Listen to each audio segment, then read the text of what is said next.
उद्धारा जगतधारा देई सर्वासार स्वरूपानुसंधानी चित्तरमो निरंतर काम क्रोधादि कथारा मिळोन च अंतरी अखंडित वसो चित्ती तूच अनंता सर्वांतरी शरीरी गरीदारी कन्या पुत्रादि परिग्रही अनासक्त असो चित्त आसक्त त्वत् अनुग्रही मिळो धन मिळो मान मिळो लौकिक आगळा सोडवी हा परिमद मोह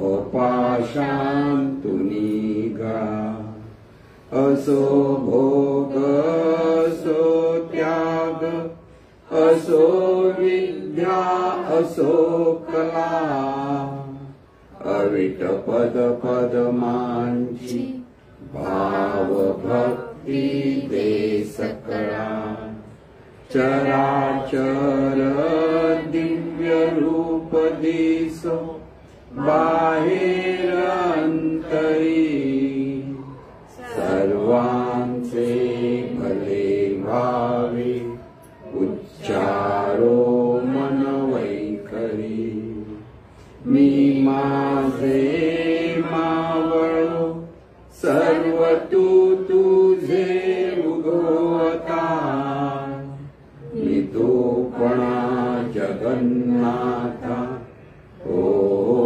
एकची तत्वता देव भक्त से द्वैत अद्वैत न खंडिता दाखवी देवानंदा प्रार्थना ही तुला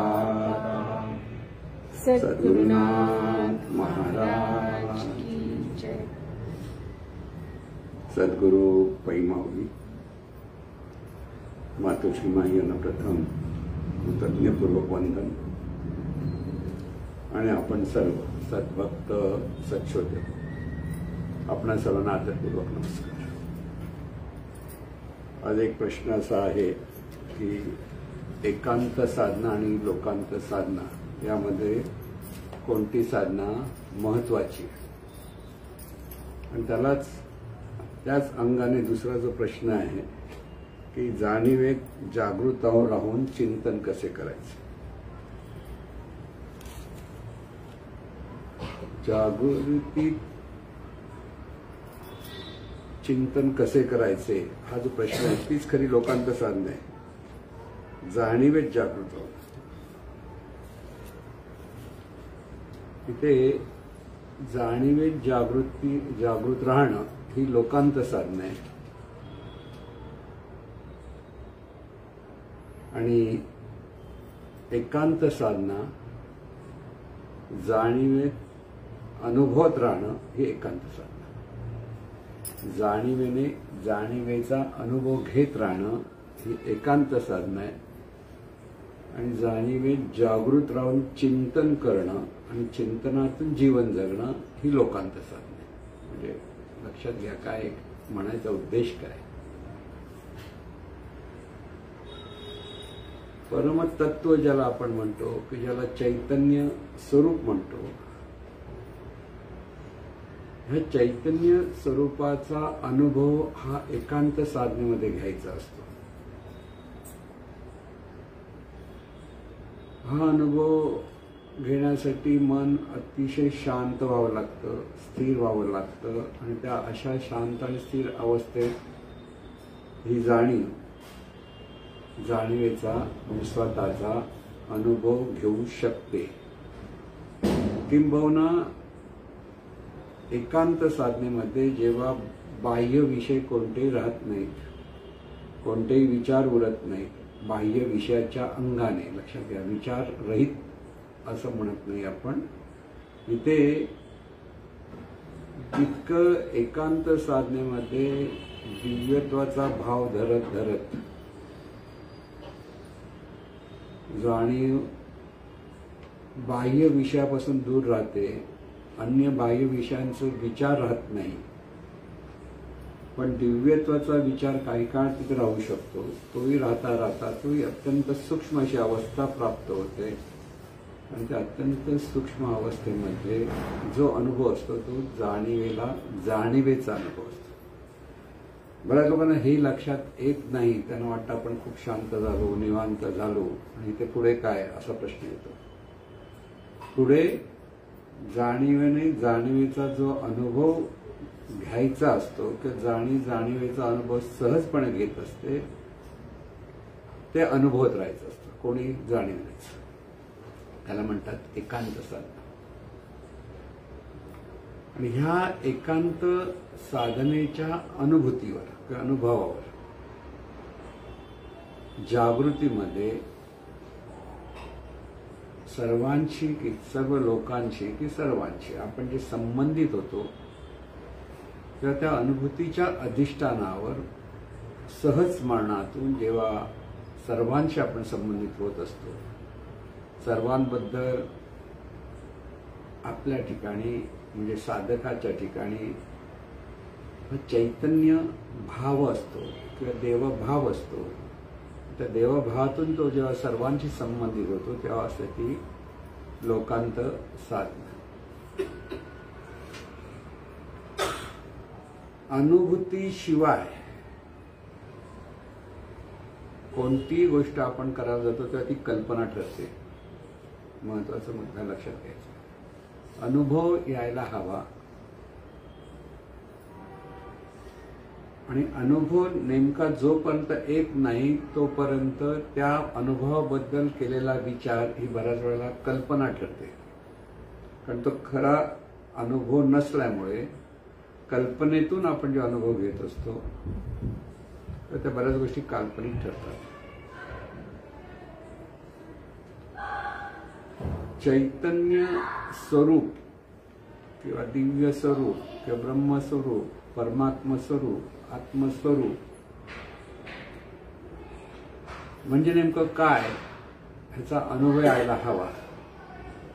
तो अनुभव नसेल किंवा सद्गुरूंचं व्यवस्थित मार्गदर्शन मिळालं नाही किंवा व्यवस्थित सद्गुरूंनी दिलेलं मार्गदर्शन कळलं नाही तरी साधकाकडनं ती एकांत साधना परिपूर्ण होत नाही. बऱ्याच वेळा तो अडखळतो, चाचपडतो, कधी कधी त्याला कंटाळा येतो, कधी कधी निराशा येते, कधी कधी जमत नाही. अशी अनेक गोष्टी एखाद्या साधकाच्या जीवनात घडतात. तेव्हा त्याने पुन्हा पुन्हा सद्गुरूंकडनं विचारून घेऊन ही साधना अनुभवण्याचा म्हणजे साधनेत चैतन्य स्वरूप अनुभवण्याचा किंवा ती अनुभूती घेण्याचा त्याने प्रयत्न केला पाहिजे. म्हणून एकांत साधना महत्वाची की लोकांत साधना महत्वाची? दोन्ही महत्वाची. उजवा डोळा महत्वाचा की डावा डोळा महत्वाचा? दोन्ही महत्वाची. म्हणून इथे श्रेष्ठ कनिष्ठ नाहीये, कारण एकांत साधना ही लोकांत साधनेचं अधिष्ठान आहे. कारण तिथे अनुभव घेतला तरच लोकांत साधना ज्याला म्हणतो त्याला आपण दुसऱ्या बाजूत अन्वयात्मक भक्ती म्हणतो. की प्रत्येक ठिकाणी जिथे जिथे आपलं लक्ष जातं तेथे तेथे ते चैतन्य स्वरूपाचं रूप आहे, ते चैतन्य स्वरूपच आहे हा भाव असला पाहिजे, तेव्हा ती लोकांत साधना सिद्ध होते.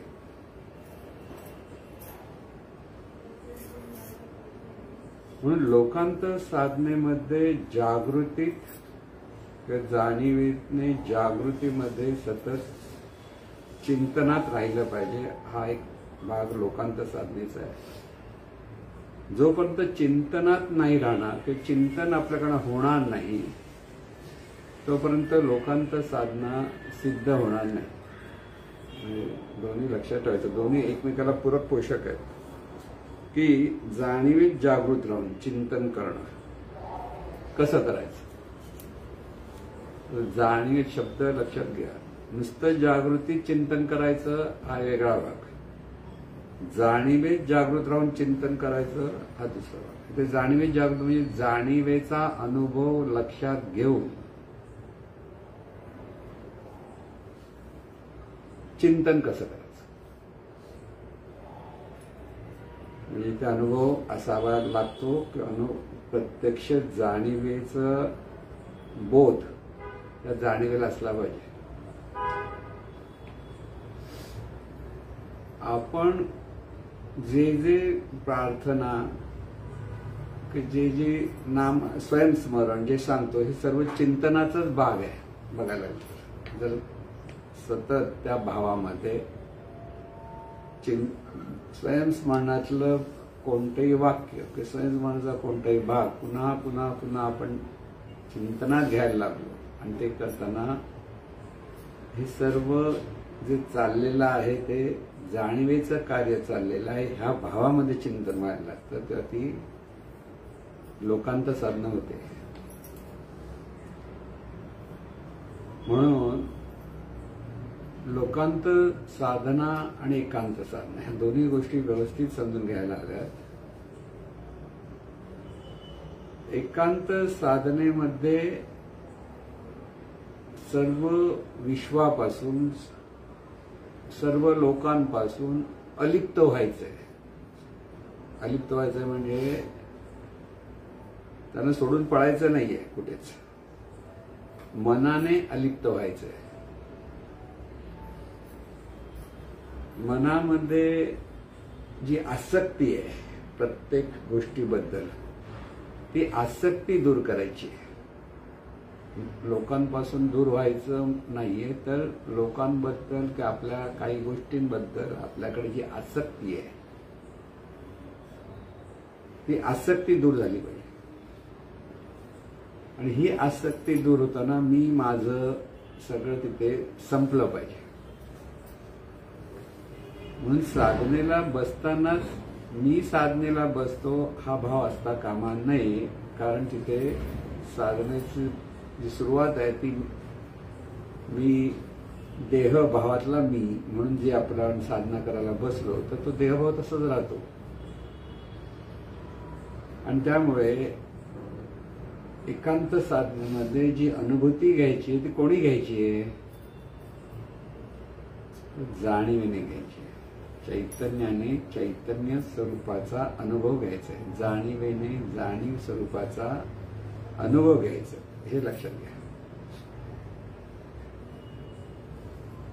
आणि म्हणून ही जी एकांत साधना ही प्रत्येकाने केलीच पाहिजे साधकाने. कारण तो जो निवांतपणाचा शांततेचा किंवा मनामध्ये एक अलौकिकत्वाचा जो भाव निर्माण होतो तो अनुभव जेव्हा येतो त्याला लोकांत साधना सहज सोपी होऊ शकते. कारण त्यांना तेवढंच करत राहायचं नाहीये. तर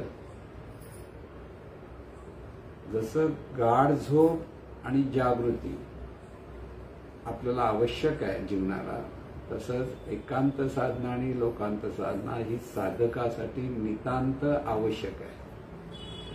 फक्त मी लोकांत साधनाच करेन तर ती कदाचित काल्पनिक होऊ शकते. कदाचित जर सद्गुरूंचं मार्गदर्शन आपण कराल तर ती जराशी त्या आसपास आपण जाऊ. पण अनुभव म्हणून जो हवा आहे तो एकांत साधनेतच घ्यायचा असतो. लोकांत साधनेची आणि एकांत साधनेचा परिपोष म्हणजे पुढे नेमकं एकांत साधना करतो आहोत अनुभव घेतो आहोत. मग लोकांत साधना करताना सर्वांच्या ठिकाणी पाहताना ही सर्व चैतन्य स्वरूपाचीच रूपं आहेत. सतत स्मरण होण्यासाठी सतत चिंतन करावं लागतं. आपोआप ते होणार आहे का नाही. कारण जो अनुभव आपण घेतलेला आहे त्या अनुभवाच्या अधिष्ठानावर सर्वत्र जेव्हा आपण पाहतो तेव्हा लोकांत साधना होऊ शकते. कारण अनुभव पाहिजे. अनुभवाशिवाय पण आता अनुभव नाही म्हणून काय करायचं, सद्गुरूंच्या मार्गदर्शनाप्रमाणे चिंतन करणं. कारण लोकांतर साधनेमध्ये चिंतन महत्वाचं आहे. ते चैतन्य स्वरूपच आहे असं जे सतत आपण आपल्या ठिकाणी चिंतन करायला, चिंतन आहेचा अनेक अंगाने अर्थ आपल्याकडे लागायला लागेल. जेव्हा आहे ते चैतन्य स्वरूपच आहे, ते चैतन्य स्वरूपच तर आहे काय, जे मी आहे, जे मला वाटतं ते चैतन्य स्वरूप आहे. जे अनंत स्वरूप आहे ते चैतन्य स्वरूप आहे. जे जे समोर दिसतं आहे ते चैतन्य स्वरूप. म्हणजे प्रत्येक ठिकाणी एक लक्षात आहे, आहे आहे ते चैतन्य स्वरूप आहे. जाणत आहे ते चैतन्य स्वरूप आहे. दिसत आहे ते चैतन्य स्वरूप आहे. म्हणजे जे आहे ते दिसतं, आहे ते चिंतन करतं, आहे ते आहे. आता इथे पुन्हा पुन्हा पुन्हा जर साधकाने चिंतन केलं आणि समोर सगळीकडे पाहताना जे आहे ते चैतन्य स्वरूपच आहे, दिसतं ते चैतन्य. म्हणजे जे दिसायला लागलं की तिथे ते चैतन्य स्वरूपाच्या भावात पाहता आलं पाहिजे. नुसतं बोलत बसला आणि तिथे भावच आला नाही तर का उपयोग. भाव यायला लागतो. भावाशिवाय हे अनुभव येणार नाही, ती साधना पूर्णत्वाला जाणार नाही. म्हणून भाव धरारे देव आपलाचे करारे, असा जो बोध आहे तो लक्षात घ्या. भाव आला. भाव म्हणजे काय, संबंधित राहणं एक भाग, आणि दुसरा भाग तेच होऊन राहणं हा दुसरा भाग. दोन गोष्टी आहेत.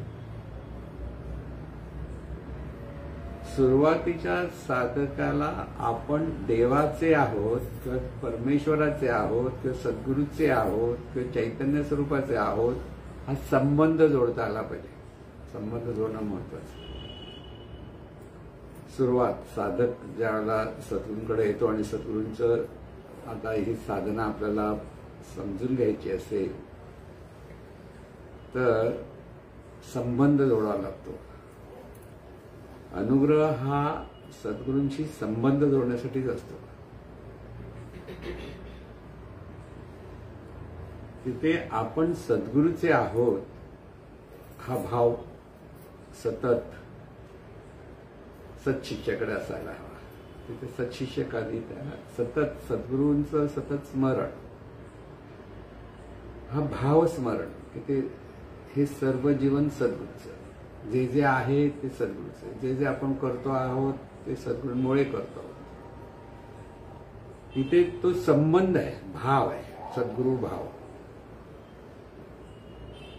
इथे पण सद्गुरू भाव म्हणता म्हणता जे आहे ते सर्व आहे काय ह्याकडे आपलं लक्ष जेव्हा वळायला लागतं तर ते हे जाणणारं तत्व आहे हे सद्गुरू सांगतात किंवा मार्गदर्शन करतात.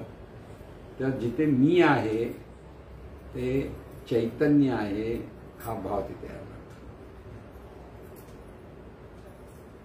किंबहुना मी म्हणणारं चैतन्य हा की मीचा भेद होतो, म्हणजे देहभाव ते बाजूला होतो. मी म्हणून जे स्फुरण आहे ते कोणाचं आहे, जाणीवे. आता देहाच्या ठिकाणी जाणीवेचं स्फुरण आहे. जाणीव चैतन्य स्वरूपात जाणीव रूपांतर करते म्हणून जाणीवेचं स्फुरण आहे. म्हणून मी म्हणते ते चैतन्य मी म्हणतं. मी अमुक तमुक म्हणत नाही तर कोण म्हणतं, चैतन्य मी म्हणतं. हा बोध त्यासाठी म्हणजे ते भाव कसा बदलत जाईल ते लक्षात घ्या.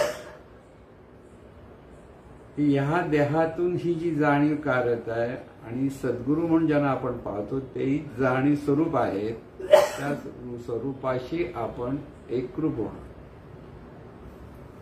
तिथे सतत त्या चिंतनात राहणं आणि तिथे मीपणा आपोआप कमी कमी होत जाणं.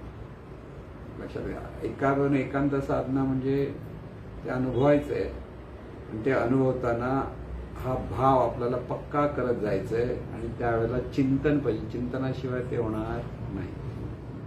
तिथे सद्गुरू भाव चैतन्य भाव हा भाव जाणीवेत जागृत होणे हा भाव जागृत असला पाहिजे जाणीवेमध्ये. म्हणून ह्या जाणीवेला सतत जाण असली पाहिजे की आहे ते चैतन्यच आहे का, आहे ती जाणीवच आहे. आता हे स्मरण आपल्याला दिल्याशिवाय ते होणार नाही. परत लक्षात घ्या की जरी एकांत साधनेमध्ये अनुभव घेतला की डोळे उघडला की सगळं निघून जातं. थोडा वेळ आपण कोणाशी बोलायला लागलो, म्हणजे बाह्य जगताशी संबंधित व्हायला लागलो, काही चित्र पाहिली, काही दुसरं काही पाहायला लागलो की आपोआप त्या दृश्य जगतामध्ये ही जाणीव इतकी समरस होऊन जाते की परत तिला स्वतःचा विसर पडतो. मग लोकांत साधनेमध्ये इथे जागृती म्हणजे जाणीवच आहे ही जागृती आली पाहिजे. जाणीवच आहे ही जागृती. आज सर्वांना जागृती कुठे आहे? देह मी ही जागृती म्हणजे ती निद्रा आहे. तर इथे हे जे जीवन चाललेलं आहे हे जाणीवेचं जीवन चाललेलं आहे. मी अमुक तमुक, अमुक नावाचा, अमुक जातीचा, अमुक धर्माचा, हे सर्व जागृती जाणीवेत जेव्हा जागृती निर्माण होते तेव्हा हे सगळं बाजूला व्हायला हवं. शरीर आहे आणि शरीरातून जाणीव, ह्या दोन गोष्टी फक्त लक्षात आल्या पाहिजे. शरीर आहे, शरीराला बाजूला करता येत नाही. शरीर आहे आणि या शरीरातून ही जाणीव कार्यरत आहे. मग हे शरीर स्त्री किंवा पुरुष किंवा लहान मूल किंवा मोठं मूल किंवा वयस्कर किंवा तरुण कोणी असेल, जाणीव आहे. तिथे दृढभाव असला पाहिजे. जागृतीमध्ये दृढभाव होण्यासाठी पुन्हा पुन्हा चिंतन करायचं. कोण आहे, कोण आहे? शरीर आहे आणि शरीरातून ही जाणीव कार्यरत आहे. आता शरीर आहे अनुभवता येतं, जाणीव आहे ही अनुभवता येतं का? कारण जे जाणलं जातं ते जाणीवीच्या द्वारे जाणलं जातं. म्हणून दोन्ही अनुभव आहेत, इथे कल्पना नाहीये. शरीर आहे आणि ह्या शरीरातून ही जाणीव कार्यरत आहे. समोरची दिसणारी सगळी शरीरं आहेत दिसायला आणि त्याच्यातून जाणीव कार्यरत आहे. प्रत्येक शरीराच्या ठिकाणी ही जाणीव त्या त्या शरीरातून कार्यरत आहे. आता हे सतत स्मरणात राहायला हवं. तिथे विसर पडला की तुझे पण सुरू होतं. आणि इथे जर स्मरण राहिलं तर एकत्वाचा अनुभव असतो, आपलेपणाचा अनुभव असतो. देहभावात मीपणा आणि देवभावात आपलेपणा हा कळला पाहिजे. बरोबर. परमार्थामध्ये आपण कोणतरी वेगळे उरताच कामा नये. म्हणजे साधकासाठी सांगतोय की आपण म्हणून जे आहोत ते सगळं चैतन्य स्वरूपाचं कार्य चाललं आहे ह्या भावात पाहता आलं पाहिजे. समोर जे जे आहे ते सुद्धा चैतन्य स्वरूपाचंच कार्य चाललेलं आहे. आणि ह्या चिंतनातून मग इथे जागृती आली. जाणीवेत जागृती पाहिजे. जाणीवेत जागृती म्हणजे हा भाव तिथे सतत धरता आला पाहिजे. तो भाव पक्का होण्याचा अभ्यास जितका करू तितकं होतं. म्हणून अगदी आपण जी वरद प्रार्थना म्हणतो तिथे तेच सांगितलेलं लक्षात घ्या की उद्धारा जगत दारा देई सर्व असावर. तिथे वर मागितलं, काय मागितलं सर्वांसाठी? स्वरूपानुसंधानी चित्त रमो निरंतर. म्हणजे सर्वांना स्वरूपानुसंधान मिळावं हा भाव धरा. सर्वांसाठी स्वरूपानुसंधानाचं चिंतन केलं तर ते स्वरूपानुसंधानाची प्रतिक्रिया म्हणजे परिणाम रूपे त्या साधकाला प्राप्त होणार. पण त्याचा अर्थ पुढे समजून घ्या. लक्षात घ्या, हे प्रत्येक गोष्टी चिंतनात घ्यायची असते. चिंतनात घेतली की जागृती तयार होते. ते आपण भाव तो त्याचा तयार होतो. स्वरूपानुसंधानी चित्त रमो निरंतर काम क्रोधादी कथारा मिळून च अंतरी अखंडित वसो चित्ती तूच अनंता सर्व. हे अंडरलाईन करायचं की सर्वत्र पाहताना हे चैतन्य स्वरूपच सर्व रूपारूपाने प्रगट आहे. स्वतःला सांगत राहावं लागतं. चिंतन समोर कोण दिसलं तर कोण आहे स्वतः परत विचार की प्रत्येक रूपारूपाच्या ठिकाणी हे चैतन्य स्वरूपच आहे. तूच अनंता, तर ते अनंत स्वरूप आहे तेच प्रत्येक देहातून प्रगट आहे, प्रत्येक देहाच्या रूपाने प्रगट आहे. ते जर असेल तर काम क्रोध उरणार नाहीत, खेळणार नाहीत. म्हणून कामक्रोधाधिक कथारा मिळवण्याच्या म्हणजे कामक्रोध दूर करायची गरज नाहीये, आपोआप ते दूर झाले पाहिजेत. कधी? हे सर्व आपणच आहोत हा भाव आला म्हणजे चैतन्य स्वरूपच म्हणजेच आपण. आपलेपणा जो मगाशी सांगितला तो आपलेपणा म्हणजे काय? सर्वत्र चैतन्य स्वरूपच आहे. हा जागृतीमध्ये सर्वांची संबंधित होताना तो सतत भाव असला पाहिजे. म्हणजे कोणाही बद्दल अनिष्ट विचार किंवा क्रोध, मद, मत्सर हे निर्माण होणार नाहीत. आपणच आपला राग करतो का असं जर विचार, मी माझ्या देहामध्ये उजवा हात डाव्या हाताचा द्वेष करतोय किंवा उजवा डोळा डाव्या डोळ्याचा द्वेष करतोय, असं होत नाही. कारण ते एकच आहे, मी सर्व आहे असं देहाच्या ठिकाणी वाटतं ना. डोळ्यातून कोण पाहतं? मी पाहतो. कानातून कोण ऐकतो? मी ऐकतो. देहभावात हा मी असतो, पण तोच मी चैतन्य भावातून पाहतोय. डोळ्यातून पाहतो कोण? पाहतो चैतन्य. कानातून कोण ऐकतं? चैतन्य. चैतन्य आणि जाणीव दोन्ही एका हाताने समजून घ्यायला काही हरकत नाही. हे चैतन्य जसं ह्या देहातून पाहतं जाणीव रूपाने, तसं सर्व देहातून जाणीव रूपाने हे चैतन्य पाहताय. हा भाव असला पाहिजे. म्हणजे हे चिंतन असलं पाहिजे. चिंतन म्हणून हे जागृतीमध्ये साधकाने चिंतनात राहता आलं पाहिजे की इथे प्रत्येक ठिकाणी हे चैतन्यच आहे हा भाव असला पाहिजे. घरी दारी कन्या पुत्रादी परिग्रही अनासक्त असो चित्त. म्हणजे माझं माझं जे मला, घर कोण? माझं. मुलगा मुलगी कोण? माझी. वाटतं ना प्रत्येकाला, आणि ते वाटलं तरच म्हणतात, नाही तर म्हणणार तुला वाटतं प्रेम कसलं? प्रेमच नाही असं वाटतं ना. म्हणून घरी दारी कन्या पुत्रादी परिग्रही अनासक्त असो चित्त. म्हणजे आता तुम्हाला सोडून द्यायचं का? सोडून नाही द्यायचं. आसक्ती नको आहे तिथे. माझं माझं ही आसक्ती आहे, मी आणि माझं ही आसक्ती. मग इथे लक्षात आलं पाहिजे हे माझं माझं नाही आहे. कोणाचं? चैतन्य स्वरूप. म्हणून आसक्ती त्वद अनुग्रही, की हे जे आसक्ती कुठे असली पाहिजे, की सतत स्मरण कुठे असलं पाहिजे? हे सगळी चैतन्य स्वरूपाची रूप आहेत. मुलगा म्हटलं तरी चैतन्य स्वरूपाचं रूप, मुलगी म्हटलं तरी चैतन्य स्वरूपाचं रूप, घर म्हटलं तरी चैतन्य स्वरूपाचंच रूप.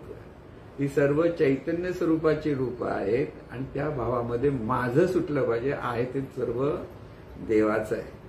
किंवा अगदी देवाला तू आणि मी म्हटलं तर तुझं म्हणतो, पण तिथे तोही भाव नंतर वेगळा झाला पाहिजे. जे आहे ते सर्व चैतन्य स्वरूपाचंच आहे. म्हणून मद नको, मदचं सगळं काही नको म्हणतलं नाही की सर्वांना धन मिळू दे, लौकिक मिळू दे, मान मिळू दे, पण त्यांना मत्सर येता कामा नये, की मधून मत्त होता कामा नये. म्हणजे काही नको, मद नको. म्हणजे आपल्या ठिकाणी क्रोध नको, मद नको, मत्सर नको. पण नको म्हणायचं नाही, तर जे आहे ते सर्व देवाचं आहे, देवाचं आहे, ते चैतन्य स्वरूपाचं आहे. या भावामध्ये चिंतनात राहिलं पाहिजे. जागृतीमध्ये चिंतन अशातही असं की प्रत्येक गोष्ट चिंतन जेव्हा सुरू होतं तेव्हा तिथे तो भाव आपोआप तयार होतो. भाव कधी तयार होतो? विचार अधिक कृती इज इक्वल टू भाव. सर्व देवाचं आहे हा विचार, आणि त्या विचारातून आपण सर्वांकडे पाहिलं की ते देवाचं रूप, चैतन्य स्वरूपाचं रूप, अशी क्रिया सुरू केली की तो भाव आपोआप यायला लागतो. तो भाव आपोआप येतो. भाव असं धरून घेता येत नाही. विचारच भाव रूपाने प्रगट झाला की विचारचं रूपांतर भावामध्ये होतं. संबंध तिथे जोडला गेला की तिथे ती भावना तयार होते. हे सगळं परमेश्वराचं आहे, हे जीवन परमेश्वराचं आहे. हा बोध तिथे निर्माण झाला पाहिजे. की क्षणोक्षणी हे चिंतन असलं पाहिजे. म्हणून हे सगळं जरी प्रत्येकाला मिळू नये, हे नको ते नको नव्हे, तर सगळं मिळावं, पण तिथे त्याचं चिंतन काय असलं पाहिजे? हे सर्व चैतन्य स्वरूपाचं जीवन आहे, चैतन्य स्वरूपाचं कार्य आहे. आणि त्या चैतन्य स्वरूपाच्या स्मरणातच तिथे राहता आलं पाहिजे. म्हणून मी माझे मावळो सर्व तू तुझे उगव आता, मी तूपणा जगन्नाथा हो एकची तत्वता. सुरुवातीला सर्व तुझं आहे म्हणजे माझं गेलं पाहिजे. मग परत शेवटी तुझं पण गेलं पाहिजे. आहे काय? केवळ चैतन्य स्वरूप आहे. हा बोध मनामध्ये जागृत झाला. लक्षात घ्या, जाणीवीत हा बोध सतत जागृत राहिला. चिंतनातून तो जागृत जातो. मात्र म्हणजे अत्यंत सूक्ष्म असं म्हणतो ना, तसं चिंतन म्हणजे अत्यंत सूक्ष्म असा देह आहे. अत्यंत सूक्ष्म देह चिंतन. म्हणजे ज्या वेळेला जाणीवीच्या ठिकाणी हे चिंतन होतं की आहे ते चैतन्यच आहे, तर ते चिंतन म्हणजे ते अत्यंत तो सूक्ष्म देह तिथे प्रगट व्हायला लागतो. त्या जाणीवीतच ते सतत भाव तयार व्हायला की आहे ते चैतन्य स्वरूप आहे ते चैतन्य स्वरूप. कोणतंही स्वयंस्मरणाचं वाक्य हे चिंतनात घेतलं तरी तो भाव प्रगट होतो. स्वयंस्मरणाची प्रत्येक वाक्य आहे, त्या प्रत्येक वाक्य हे सद्भावना किंवा देवभाव जागृत होण्यासाठी, चैतन्य भाव जागृत होण्यासाठी फार उपयुक्त आहे. म्हणून कोणतंही एक जरी वाक्य घोळत बसला आपण चिंतनात घेतलं तरी ते चिंतन होतं. आणि त्या भावामध्ये जेव्हा चिंतन व्हायला लागलं की ती जाणीवीत जागृती आली म्हणून समजा. तिथं भाव प्रगट झाला. जागृती म्हणजे काय? भाव प्रगट झाला. ती सतत चैतन्यच आहे, चैतन्यच आहे हा भाव जितका प्रगट व्हायला लागतो तितकं लोकांत साधना परिपक्व व्हायला लागते. लोकांत साधनेमध्ये ह्या चैतन्य भावातून सद्गुण प्रकट व्हायला हवे. लक्षात घ्या, लोकांत साधना म्हणजे सद्गुण असले पाहिजे तिथे. लोकांत साधना दुर्गुण येता कामा नये. दुर्गुण आले म्हणजे लोकांत साधना जमत नाही हा त्याचा अर्थ. दुर्गुण कोणते? हे षटविकार हे दुर्गुण आहेत. काम, क्रोध, लोभ, मद, मत्सर, मोह, मद, मत्सर हे जे षटविकार आपण सांगतो हे आपले विकार आहेत, म्हणजे दुर्गुण आहेत. त्यांचं रूपांतर सद्गुणात व्हायला हवं. म्हणून सद्गुणात होण्यासाठी चिंतन होत राहणं हे फार महत्वाचं. चिंतन चैतन्य भावाचं चिंतन. चैतन्य स्वरूपच सर्वत्र आहे चिंतन. प्रत्येक कृती ही चैतन्य भावातून व्हायला हवी. म्हणून चैतन्याचा अनुभव यायला हवा. तो अनुभव एकांत साधनेमध्ये घेतला तर ते चिंतन परिपक्व होतं. तो जो अनुभव घेत नाही तोपर्यंत चैतन्य हा फक्त शब्द आहे, ब्रह्म हा फक्त शब्द आहे, कारण तो अनुभव नाहीये. म्हणून अनुभवाच्या जोगे बोलायचे असं संत. अनुभवाशिवाय बोलण्यात काय अर्थ आहे? विद्वान अनुभवाशिवाय बोलतात त्यावेळेला ते बोलतील सुंदर खूप, पण त्यांचं चिंतन किंवा त्यांचं स्वतःचं वर्तन पाहिलं तर तिथे ते परत कन्फ्युज झालेलं दिसत. परत त्यांना एखादा प्रश्न उलटा सुलटा विचारा की थांबा मग बोलतो नंतर सांगतो म्हणतात. कारण त्यांनाच ते कळत नाही, कारण अनुभव नसतो. अनुभव असेल तो कसाही उत्तर प्रश्नामध्ये तो ते सांगणारच बरोबर, ते आहे कळलं ना. म्हणून अनुभव महत्वाचा आहे. हा अनुभव येणार कधी आणि येणार कसा, येणार कुठे हा प्रश्न. त्यासाठी सद्गुरूंचं मार्गदर्शन पुन्हा पुन्हा घ्यावं लागतं. आपण म्हणून जे आहोत हे जे आपल्याला वाटतंय सतत आपलं अस्तित्व, आपण अनुभव आहोत, आपण अस्तित्वाच्या अंगाने आहोत, हे जे आपल्याला सतत वाटत असतो तो आपला अनुभव आहे. लक्षात घ्या, मी आहे म्हणजे जे अस्तित्व आहे तो आपला अनुभव आहे. आपण नाही असं कधीच आपल्याला वाटत नाही. लक्षात घ्या, आपण आहोत, सतत आहोत हे आपल्याला वाटतं. पण त्या देहाचा आधार घेऊन देहाचं अस्तित्व ते आपलं अस्तित्व जेव्हा आपण म्हणतो तेव्हा तो देहभाव असतो अनुभव कोणाचा? चैतन्य स्वरूपाचा. जाणीव सांगते मी देह आहे. पण जाणीवेला जेव्हा सद्गुरूंच्या मार्गदर्शनातून जेव्हा तो अर्थबोध होतो, ते ज्ञान प्रकट होतं की आहे ती जाणीवच आहे. आणि त्या साधनेतून ती जाणीवच आहे हे अनुभवण्यासाठी एकांत साधना प्रत्येकाला केली पाहिजे, ती सद्गुरूंकडनं पुन्हा पुन्हा समजून घेऊन केली पाहिजे. तिथे निवांतपणा येतो, शांत होतं. काही अनुभव आले तरी ते अनुभवात इतकं रममाण व्हायचं नाही की आपण साधना बाजूला होता अनुभव असा झाला असं वाटतं. तर तो अनुभव जाणणारा कोण आहे, तर ती जाणीव आहे. तिथे परत लक्ष आलं, अनुभव आले छान आहे, पण अनुभव कोणाला आला, तर जाणीव. ते जाणीवेचं परत तिथे स्मरण. कारण हे मोहाचे क्षण आहेत. जेव्हा अनुभव येतो तेव्हा साधना बाजूला जाते आणि मोहामध्ये गुंततो. आपण म्हणतो ना, ज्यावेळेला विश्वामित्र साधनेला बसला तर इंद्राने अप्सरेला पाठवलं. माणसाच्या मनामध्ये जे मोह निर्माण होतात तेच अप्सर आहे. त्यांनी अप्सरा कोण बाहेरून पाठवली असं वगैरे त्या गोष्टी बाजूला ठेवा. साधनेमध्ये साधकाच्या ठिकाणी जे अनुभव चांगले आले की असं बरं वाटलं, तिथे शांत वाटलं आणि तिथे आपण खुश झालो, तीच अप्सरा आपल्यासाठी. ते मोहात पडलं, कळलं. इथे सतत लक्षात ठेवायचं. म्हणजे कोण किती अनुभव आले, किती झाले तरी आहेच कोण, कोणाचं आहे, ते सगळं चैतन्य स्वरूपाचं आहे. चैतन्य स्वरूप म्हणजे तिथे अभिमान पण राहत नाही, कमी काहीतरी मला मोठा अनुभव आला असंही वाटत नाही. की जे आहे ते चैतन्य, जे आहे ते जो रस्ता चाललोय, मार्गाने चाललोय म्हणून अनुभव आले, छान, चांगली गोष्ट आहे, वाईट काहीच नाही. पण ती फक्त प्रोत्साहित होण्यासाठी आहे की अधिक साधना होण्यासाठी आहे, हे लक्षात घ्यायचं. काही लोकांना अनुभव येत नाहीत. बरंच म्हणणार आम्हाला अनुभव येत नाही आलं, खूप चांगले, कारण अडकत नाही. तू परत जा, अभ्यास कर, त्या मार्गाने चालत राहा. कारण हे दोन्ही गोष्टी उपकारक आहेत जर योग्य पद्धतीने समजलं तर.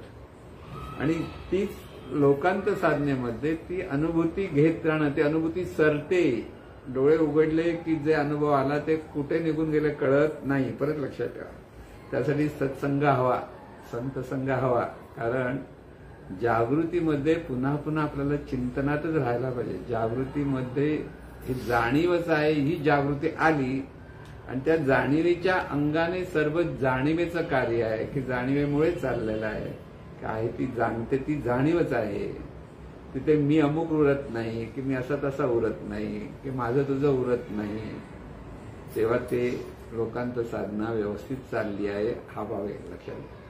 तिथे सर्वांशी आपले संबंध चांगलेच राहतील. संबंध म्हणजे आपल्याकडनं, समोरून तुमच्याशी संबंध चांगला ठेवेल की न ठेवेल हा भाग आपण विचारात घेत नाही.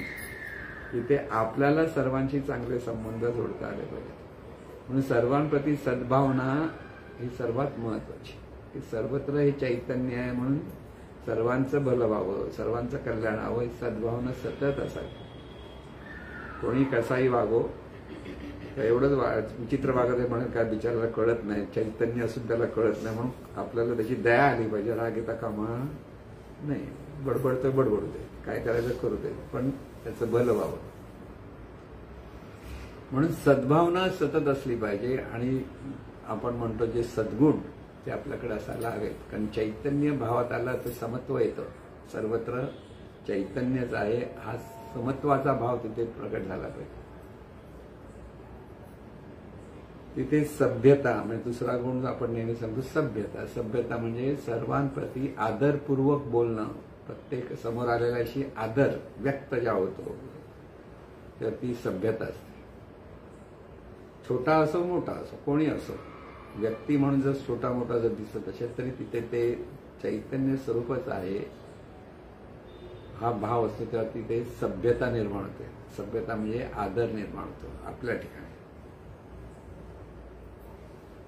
समोरची, कारण लोकांत साधना हा सर्व व्यक्तींशी संबंधित होऊन करण्याचा मार्ग असल्यामुळे इथे सद्गुण असले पाहिजेत. म्हणून ज्यांच्याशी आपला संबंध आहे ते सगळे आपल्या मनासारखे वागतील ह्याची गॅरंटी द्यायची नाही किंवा ती अपेक्षाही करायची नाही. आपल्याकडनं जे जे चांगलं आहे ते देत राहा. समोरचा घेतो की न घेतो याचाही तिथे आग्रह नको. त्याने घ्यावं इच्छा असली बरोबर, समोरच्याने चांगलं करावं, चांगलं बोलावं इच्छा बरोबर. पण तो तसं वागत नसेल तर समजून घ्या, त्याला कळत नाही. सामंजस्य समजून घेता आलं. आपण आपल्या लहान मुलांना वगैरे कसं समजून घेतो, तुम्ही समजा तुमच्या घरी एखादं मूल आणलं आणि तुम्ही नवीन घेतलेल्या कोचावर उड्या मारायला लागला, काय करता? मनात म्हणतो काय कार्टा आहे, उड्या मारतो. आणि आई बाबांना कळत नाही उड्या मारायला, सांगू नको. पण परत समजून घेतो, अरे नको काय बोलू नको, जाऊन दे, थोडा लहान आहे लहान आहे लहान आहे, कोणी समजून घेतलं तर शांत होशील. पण मनात जर उलटा विचार केला तर अशांत होशील. कधी हा जातो घराच्या बाहेर आणि माझा पोत सरळ करतो, सगळं चिंतन. मग लोकांचं साधना असेल तर काय होईल? चैतन्य स्वरूप उड्या मारते मारत कळलं ना. लहान मुलं उड्या मारण्याचं काय करणार? लहान मुलाचा स्वभाव आहे उड्या मारायचा. पण आपल्या मुलाने उड्या मारलं तर चालतं, दुसऱ्याच्या मुलाने उड्या मारलेलं चालत नाही. इथे देहभाव असतो, लक्षात घ्या. म्हणून चैतन्य भावामध्ये सामंजस्य वृत्ती महत्वाची. म्हणून समता, सभ्यता, सामंजस्य आणि सहिष्णुता. सहिष्णुता म्हणजे आपल्या मनासारखं नाही झालं तर आपल्या मनामध्ये चडफड तयार होते ना, राग येतो, निराशा येते, वेगवेगळे प्रकार. तर तिथेही स्थिर राहणं, शांत राहणं. जेव्हा होईल मनात कसली चडपड नाही, तडफड नाही, काही नाही, शांतपणे पाहा. समोरचा तुमच्या मनासारखा वागत नाही तरी तुम्ही स्थिर राहा, शांत राहा, कळलं? तेव्हा ती असते ती सहिष्णुता. आता ही कशी येईल? कोण बघतंय? चैतन्य सत्य. समोर काय आहे? चैतन्य सत्य. कोणाला रागवायचं, कोणाला तडफड करायची, शांत बस. म्हणून तिथे सहिष्णुता येते. सर्वांबद्ध बरोबर राहताना बऱ्याच वेळेला आपल्याला तडजोड ही करावीच लागते. आणि ती तडजोड करण्यासाठी आपल्याला मनाला लवचिक असायला लागतं. मन लवचिक पाहिजे, शरीर लवचिक, हा वेगळा भाग. एखादं शरीर लवचिक असेल, एखादं शरीर स्थूल असेल, पण मन लवचिक असलं कोणत्याही परिस्थितीत ते ऍक्सेप्ट करायची ज्या मनाची अवस्था तयार होते, स्वीकारतो. आता आपण समजा कुठेतरी कार्यक्रमात गेलो, छोटंसं घर आहे, गर्दीत बिछडून करून बसावं लागतं, स्वीकारा, लवचिक झाला. कुठे बसलोय आपण, कशी तर बसायला मिळत नाही, हे मिळत नाही, मनात तडफड झाली, गेले लवचिकपणा. आला लक्षात मी काय म्हणतोय? इथे जे आहे त्याचा स्वीकार जेव्हा करण्याची वृत्ती होते, ते सामान त्याच्याशी आपण आनंदाने त्याचा स्वीकार करतो, तेव्हा असे ती लवचिकता असते, तडजोड. सगळंच काही आपल्या मनासारखं होणार नाही. परत लक्षात घ्या, मनाच्या ठिकाणी असलेल्या ज्या कल्पना आहेत त्या प्रत्येक व्यक्तीवर अवलंबून असल्यामुळे बऱ्याच वेळेला सगळं तसं होतं असं नाही. अगदी गुरुबंधू असले तरी प्रत्येकाच्या ठिकाणी लवचिकता किती असेल त्याप्रमाणे त्यांचे संबंध राहतात. लवचिकता नसेल तर संबंध राहणार नाही, उडवून टाकतो आपण, नाही बा आपलं संबंध, असं होतं ना. पण जे आता आपण जेव्हा शिबिराला बसतो तर 2-3 माणसं एकत्र येतो, तेव्हा आपण आनंदाने राहत असतो तर लवचिक. तिथे कुठे बाबा या माणसावर राहायचं असा विचार केला तर ते लवचिकपणा गेला, कळलं? तडजोड. मग एकदा आपण प्रयोग केला होता, सगळ्यांनी इकडे तिकडे बदलले, पण सगळ्यांना आवडलं का? नाही आवडलं. लवचिक नाही म्हणून नाही आवडलं, कळलं? म्हणजे प्रयोग झाला सगळ्यांना, किती लवचिक आहेत सगळे, फार थोडे लवचिक निघाले सगळे.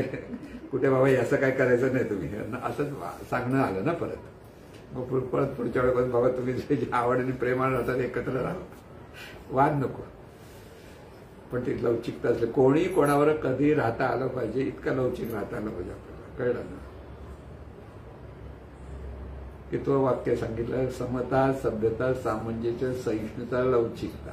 पुढचा येते कृतज्ञता. सर्वांबद्दल आपल्याला कृतज्ञ राहणं. गंमत अशी आहे, आपल्या जीवनाकडे पाहिलं तुम्ही, सिंहावलोकन, मागचं पाहायचं नाही का, वाईट गोष्टीकडे अडकायचं नाही. जे चांगलं घडलंय ते मागचं पहा. म्हणजे आपल्या हा लहानपणापासून आत्ताच्या जीवनापर्यंत कितीतरी लोकांचे आपल्यावर उपकार आहे, खरोखर झालेले उपकार आपल्या लक्षात आले. ती माणसं असतील किंवा नसतील, आई वडिलांपासून, काका मामापासून अनेक लोक असतील, पण त्यांनी आपल्यासाठी जे केलं आहे त्याची जाण निर्माण होते, तेव्हा ती कृतज्ञता असते. जाण, लोकांनी आपल्यासाठी केलेलं आहे, ह्या ज्यांनी खरोखर केलेलं आहे अशांसाठी एक कृतज्ञता असते. दुसरी, ज्यांच्याशी आता आपण संबंधित आहोत त्यांच्याबद्दलही आपल्याला कृतज्ञता असली पाहिजे. थोडंसं केलं तरी मनात ती कृतज्ञता सहज असली पाहिजे. म्हणून ते कृतज्ञ असणं, कारण हे हा भाव तिथे महत्वाचा असतो. म्हणजे सद्गुण, म्हणजे चिंतनातून सद्गुण निर्माण झाले पाहिजे. परत लक्षात, चिंतन का, जाणीवेत जागृती आली म्हणजे जाणीवच आहे हा भाव लोकांत साधनेमध्ये पक्का व्हायला लागेल. तेव्हा तिथे त्या साधकाच्या ठिकाणी हे सद्गुण प्रकट व्हायला लागतील. आणि कृतज्ञतेच्या पुढे शेवटी विनम्रता, म्हणजे समता, सभ्यता, सामंजस्य, सहिष्णुता, लवचिकता, कृतज्ञता आणि विनम्रता. किती झाले? 8. आणि त्याच्यात पुढे आणखीन एक महत्वाचं म्हणजे संतुष्टम सततम योगी, की सतत लोकांत साधनेमध्ये समाधान सतत असलं पाहिजे. परिस्थिती कशी येऊ, माणसं कशी भेटो, बघा परत लक्षात ठेवा, प्रत्येक वेळेला तुम्ही करताय म्हणून समोरचा माणूस तुमचा आदर करेल असा काही विचार करायचा नाही. असा अपेक्षाने आग्रह धरला की नाही जमलं की आपण रागावतो, चिडणार. लक्षात ठेवा, कारण तो तसा वागतच कामा नाही. जे आहे ते सर्व चैतन्य सर्व. आणि त्यावेळी आणखीन एक महत्वाचं 10वं जे आहे ते म्हणजे सर्वत्र चैतन्यच आहे हा भाव पक्का झाला पाहिजे. म्हणजे इथे सद्गुणांचं केंद्र जे आहे ते सर्वत्र चैतन्य आहे. तूच अनंता सर्वांतरी. म्हणजे हे चिंतन, म्हणून कोणतीही गोष्ट करताना बघा तुम्ही स्वयंस्मरणात दिव्य स्वरूप, ज्ञान स्वरूप, आनंद स्वरूप, प्रेम स्वरूप, अनंत स्वरूप, दिव्य शक्ती, हे जे अनंत स्वरूप आहे हे सगळं वर्णन आहे. चैतन्य कसं आहे तर दिव्य स्वरूप आहे, ज्ञान स्वरूप आहे, आनंद स्वरूप आहे, प्रेम स्वरूप आहे, अनंत स्वरूप आहे, अनंत आहे. अनंत लक्षात घ्या. आणि तेच अनंत स्वरूप सर्व रूपारूपातून प्रकट आहे. म्हणून दिव्य चैतन्य शक्ती अनंत दिव्य जाणीव रूप, अनंत दिव्य नेणीव रूप. म्हणजे आपण म्हणून जी जाणीव आहोत ती मुळात नेणीव स्वरूप आहे. हे पहिलं लक्षात घ्या. आपण नेणीव स्वरूप आहोत म्हणजे निराकार आहोत, नेणीव स्वरूप आहोत. तिथे सहज कार्य आहे. पण अनंत दिव्य शरीराद्वारे, म्हणजे ती नेणीव स्वरूप शरीराच्या अपेक्षेत आली, संबंधित झाली की तीच अनंत दिव्य जाणीवपूर्वक जाणणे, म्हणजे जाणीवपूर्वक जाणणं जे चाललंय ते ह्या नेणीव स्वरूपाचं आहे. आणि तेच नेणीव स्वरूप दिव्य स्वरूपाशी संबंधित आहे. ते चैतन्य स्वरूप नेणीव स्वरूपाने प्रकट आहे. ते शरीराच्या द्वारे प्रकट आहे. ते शरीराद्वारे जाणीवपूर्वक जाणत आहे. हा बोध, म्हणजे इथे स्वतःच्या ठिकाणी ते चिंतन, हे एक वाक्य सतत म्हटलं तरी किंवा अनंत दिव्य आनंद स्वरूप एक आहे. लक्षात घ्या, सतत एकच स्वरूप आहे. प्रत्येक रूपामध्ये एक स्वरूप आहे. चिंतन मनात स्वतःला तो एक एक शब्दाचा अर्थ बोध होण्यासाठी चिंतन असतं. चिंतन म्हणजे नुसतं वाक्य नाही म्हणायचं, त्याचा भाव आपल्याला पकडता आला म्हणजे त्याचा बोध घेता आला पाहिजे. स्वयंस्मरणात प्रत्येक वाक्याचा जसा जसा बोध घ्यायला लागा तसं तसा मनाला शांतता मिळते, आनंद मिळतो. की संपूर्ण शरीर दिव्य स्वरूप, ज्ञान स्वरूप, आनंद स्वरूप, चैतन्य स्वरूप सतत पाहत राहा. चैतन्य स्वरूप म्हणजे हे जाणीवेचं सतत चिंतन तिथे स्वरूप आहे. ते चैतन्य स्वरूप आहे. ते शरीर म्हणजे काय? चैतन्य स्वरूप. त्याच्यात ते पेशी म्हणजे काय? चैतन्य स्वरूप. तिथे प्राणशक्ती म्हणजे श्वासोच्चार, चैतन्य स्वरूप. तिथे जाणीव म्हटलं ती जाणतं ती चैतन्य स्वरूप. म्हणजे आहे काय? सर्व चैतन्य स्वरूप. हे जे चिंतन प्रत्येक वाक्यामध्ये जर आपल्याला पाहता आलं, म्हणजे कोणतंही वाक्य घ्या, कसं आहे बघा, एक एक लक्षात घ्या. दिव्य मी, अनादि मी, अनंत मी, विदेही. अर्थ समजत घ्या. हे जे चैतन्य ह्या देहातून आहे ते कसं आहे? दिव्य आहे. ते चैतन्य मी म्हणतं. परत लक्षात घ्या, मी देह मी नव्हे तर चैतन्य मी म्हणजे दिव्य. हे चैतन्य ह्या देहातून कार्यरत आहे तर म्हणून ते दिव्य मी. देहाशी संबंधित नाही, त्या अनंत तत्वाशी संबंधित आहे. दिव्य मी, अनादि मी, की त्याला आधी नाही, सुरुवात नाही. म्हणजे हे जे चैतन्य या देहातून कार्यरत आहे ती अनादि आहे. त्याला अंत नाहीये किंवा मर्यादा नाही म्हणून ते अनंत आहे. विधेयी आहे म्हणून एका देहाशी संबंधित नाही, देहापुरती ते नाही तर देहाविरहित आहे. सत्य मी जे सतत आहे म्हणून मी म्हणणारं हे तत्व आहे, ही जाणीव ज्याला म्हणतो आपण, जे चैतन्य म्हणते कसं सत आहे, सतत आहे, शक्ती स्वरूप आहे. ज्ञाननी म्हणजे ज्ञान म्हणजे जाणणं, परत लक्षात ठेवा, ज्ञान म्हणजे जाणणं. सत्यमी, ज्ञानमी, आनंदमी, प्रेम. हे चैतन्य आनंदमय आहे, प्रेममय आहे. मग ह्या चैतन्याने ह्या देहातून कार्यरत होताना हा भाव सतत असला म्हणजे हे चिंतन.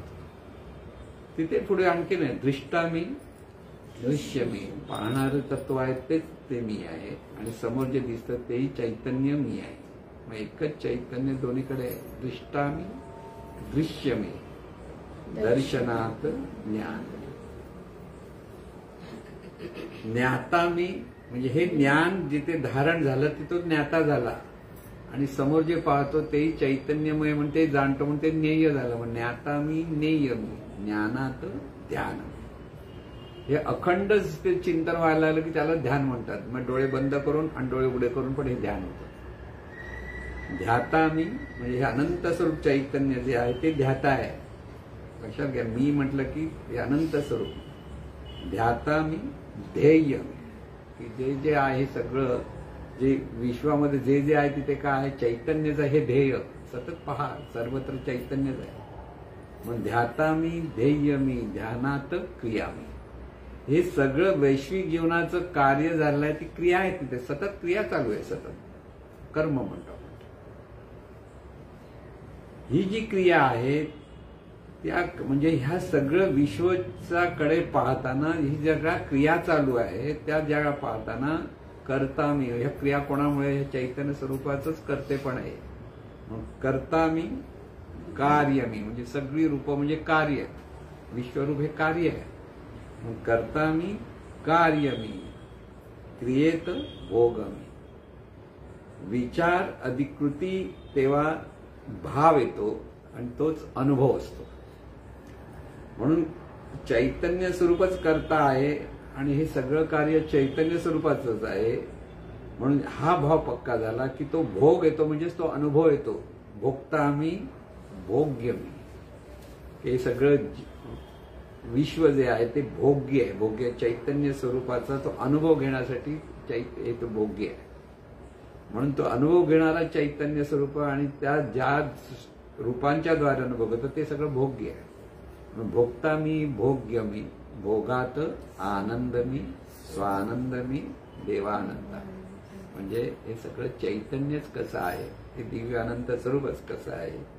हा बोध जागृतीमध्ये चिंतनात घेत राहणं ही लोकांत साधना आहे. ती पुन्हा पुन्हा घ्यायची असते. आपण पुन्हा पुन्हा आपल्या जीवनात चांगलं वाईट काय घडलंय त्याचं चिंतन भरपूर करतो आणि तिथेच घसरतो. म्हणून अनिष्ट चिंतन नको. जे पूर्वी काही घडलेलं आहे ते विसरून जा. विसरून जा म्हणजे जे भूतकाळात गेलं त्या तिथे चिंतन अडकलं की भूतवाद तशी अडकतो ना, भूत होतो आपण. मग काय करायचं, जे चांगलं आहे ते घ्या. ज्या अनिष्ट पूर्वी घडलेलं तिथे अडकू नका. चांगल्या गोष्टी, कोणी जे उपकार केले आठवण करा, कृतज्ञता स्मरण करा. चांगल्या गोष्टी घडल्यात आठवण करा चांगलं. पण अनिष्ट विचार आला की तिथे लगेच झटका, नाहीतर तिथे आपलं सगळी साधना फुकट जाणार. म्हणून लक्षात ठेवा. म्हणून सतत हे स्मरण असलं पाहिजे की भूतकाळातल्या जुन्या गोष्टी कवटाळून बसायच्या नसतात. किती चांगल्या वाईट घडल्या तरी त्यात सोडून द्यायच्या, कारण तो भूतकाळ आहे, तो परत येणारा नाहीये, गेलेला काळ आहे. आत्ता जो काळ आहे तो आपला आहे. उद्याची चिंता जी करतात लोक तेही चिंतनच असतं. उद्याचं कसं होईल, का होईल. तू आज जे चांगलं करशील त्यामुळे तुझं उद्या चांगलं होणार आहे. म्हणून आज काय करायचं हे लक्षात. आज सेव्हिंग कर, आपोआप उद्याचं भलं होईल. लोक सेव्हिंगच करत नाहीत तर काय होईल. उद्या काय मागणं झालं, तुम्ही जे करता ते देवाजवळ मागता.